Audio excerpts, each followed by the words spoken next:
నాగర్ కర్నూల్ జిల్లా అమ్రాబాద్ మండల్ నల్లమల్ల అటవీ ప్రాంతంలోని వటవర్లపల్లి, దోమలపేంట, మన్ననూర్ గ్రామాలలో హోటల్స్, మాల్స్ దుకాణంలో ప్లాస్టిక్ నిషేధించాలని ఫారెస్ట్ అధికారులు గత కొన్ని రోజులుగా ప్రతి షాపు తిరుగుతూ మోటివేషన్ చేస్తూ ఉన్నారు. అందులో భాగంగానే వటవర్లపల్లిలోని హోటలులో ప్లాస్టిక్ చిప్స్ ప్యాకెట్స్, ఇతర ప్లాస్టిక్ ఉత్పత్తులను హోటల్స్ నుంచి సేకరిస్తూ ఉన్నారు.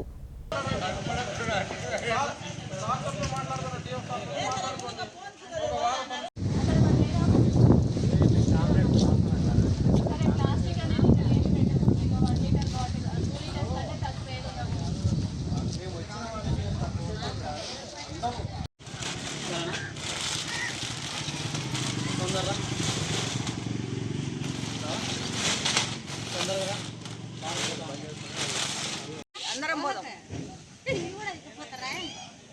అనివీకపోతారు వాళ్ళకు అడ్డమే ఉండాలా. నా పేరు వాసుని, నేను ఇక్కడ సెక్షన్ ఆఫీసర్గా వర్క్ చేస్తున్నాను. అయితే ఈరోజు ఫస్ట్ నుంచి ప్లాస్టిక్ ఫ్రీ జోన్ అనేసి ప్లాస్టిక్ మొత్తం నిషేధించడం జరిగింది. ఆల్రెడీ వీళ్ళకి వటవర్లపల్లి విలేజ్లో ఒక 20 days ముందే నోటీసులు ఇవ్వడం జరిగింది. ప్లాస్టిక్ ఏమీ వాడకూడదు, ఉన్న స్టాక్ మొత్తం ఇప్పటికే అమ్మేసుకోవాలి, తర్వాత మొత్తం నిషేధిస్తాము, ఒకవేళ ప్లాస్టిక్ స్టాక్ ఉన్నట్టయితే పెనాల్టీ వేయబడుతుందని చెప్పడం జరిగింది. నిన్నటి వరకు ఇచ్చిన గడువు అయిపోయింది. ఈరోజు నుంచి షాప్స్ అన్నీ తిరగడము, ప్లాస్టిక్ ఏమైనా ఉంటే వాడొద్దు అని చెప్పడము, ఉన్న స్టాక్ కలెక్ట్ చేయడము, వాళ్ళకి మళ్ళీ ఒకసారి ఇన్స్ట్రక్షన్స్ చేయడము జరుగుతుంది. ఇది ఇక్కడితో కాదు, అమ్రాబాద్ టైగర్ రిజర్వ్ ఏరియాలో మొత్తం దోమలపేంట, వటవర్లపల్లి, ఇంకా మన్ననూరు, అమ్రాబాద్ అన్ని విలేజెస్లో జరుగుతుంది, మధ్యమడుగులో. సో ఏంటంటే ఈ ప్లాస్టిక్ వాడడం ఇది ఒకటే ఉంది అని వీళ్ళు అంటున్నారు. షాప్లో మేము ఇది పెట్టుకొని మా జీవనాధారం ఇదే అయిపోయింది. ఇప్పుడు ప్లాస్టిక్ మొత్తం నిషేధించడం వల్ల మేము షాప్లో ఏం పెట్టుకోవాలి, ఎలా మా మనుగడ అనేసి వాళ్ళు అడుగుతున్నారు. దీనికి ప్రత్యామ్నాయంగా ఏమైనా చేయమని కూడా కోరుతున్నారు.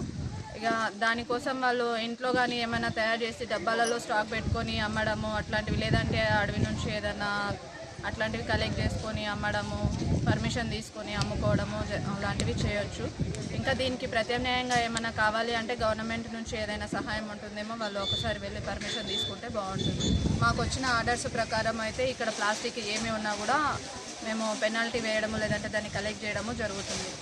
తర్వాత మనుషులకే అయినా ప్లాస్టిక్ భూమి మీద ఉండిపోవడం వల్ల అన్ని ప్రాబ్లమ్స్ అవుతున్నాయి అనేసి దీన్ని నిషేధించడం జరుగుతుంది.